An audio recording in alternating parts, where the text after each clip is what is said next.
I'm trying to get a more symbolic well, when I was doing these, I was trying to get a more symbolic understanding of what numbers mean. Up to this point, they've kind of been really just a symbol. You know, they're just a very logical, you work everything out and you're doing math. And recently I've been awakened to the fact that that's not really math, that is some structuralized form of logic, but it's so unnatural. And I think that really we all could be much better at math if we trusted our instincts a little bit more with it. I mean, they've done studies that show that infants can count naturally without having any words, without having been taught, that their minds automatically keep track of numbers of things. One experiment they did was they took a screen and the baby was sitting in front of the screen, and they would put like a couple objects, like a couple teddy bears, behind the screen, and then they would lift the screen and show the child.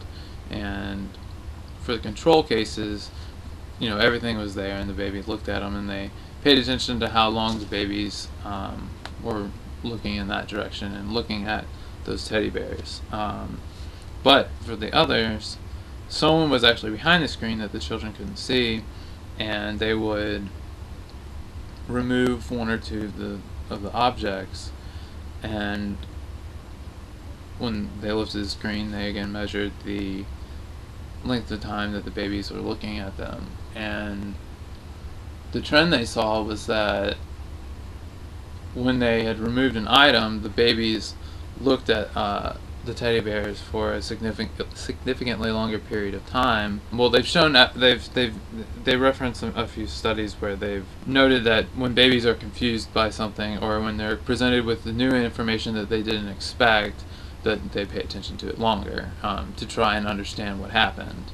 And so that's what they think is happening here. The babies have noticed that something's not right, that something's missing, that they expected the number they saw they expected that many to be there, and they could recognize that had changed, which is evidence that counting and math are just natural parts of our brains. And so further evidence for that, I've actually been reading up a lot on, well, I've been reading the work of Daniel Tammet. A friend sent me a link to him on Wikipedia, and I was pretty interested and started reading his material. He's a guy who was born with Asperger's syndrome, and he's also he has synesthesia, and so it affects him when he looks at numbers and letters. He automatically associates them with certain shapes and colors and feelings, and it happens to him. It's not something that he makes happen or imagines.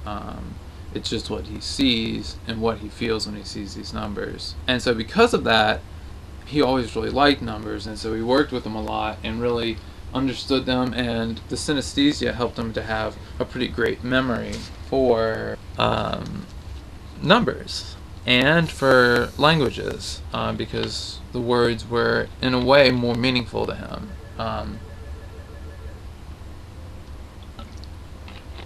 I mean, that makes sense with all the studies they've done in mnemonics. And so yeah, that makes sense. Like, he memorized pi to 22,000 something digits, because for him numbers are a visual experience in his mind, and to recall the number, he merely walks back through the scenery that is the number pi for him. And it is like an artistic and almost a spiritual experience, it sounds, from the way he describes it. He might not use the word spiritual, I don't know. But that all makes sense. Synesthesia explains that if you have a strong visual connection to something, you're going to remember it better, because we have better visual memory in general. Although actually I've always been tested with very low visual memory, and I've been learning how to improve that lately. So all the memorization stuff makes perfect sense.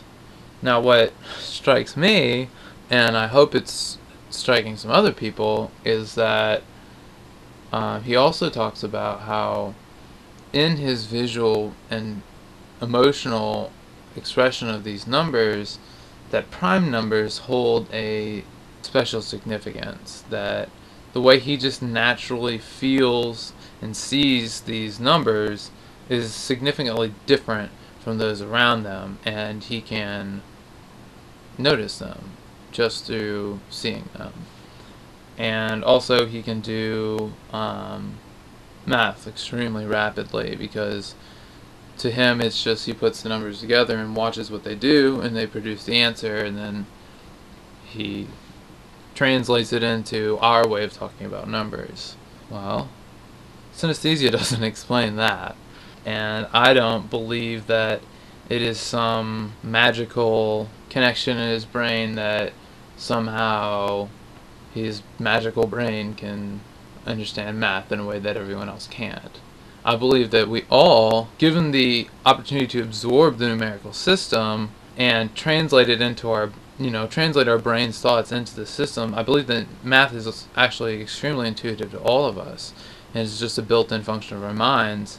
And I think that actually the way that we learn math destroys a little bit of that sense that we have, because we stop trusting our intuition and only trust what we work out on paper or with a calculator or consciously adding the numbers. I think that if you can learn to really, well, the benefit that Daniel has is that numbers are so emotional for him, and so they are very much alive in his mind.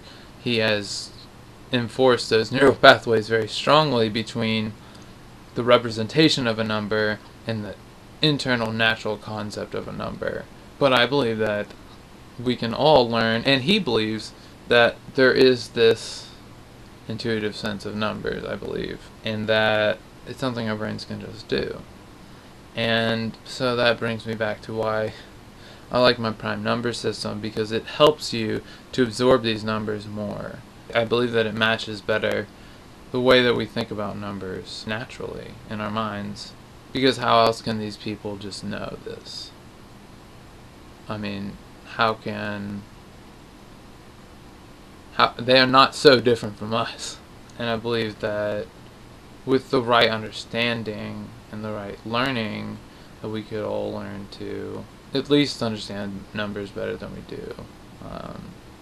And so that's what I'm working on, is understanding it myself, and then understanding how I came to that understanding and sharing that as best I can.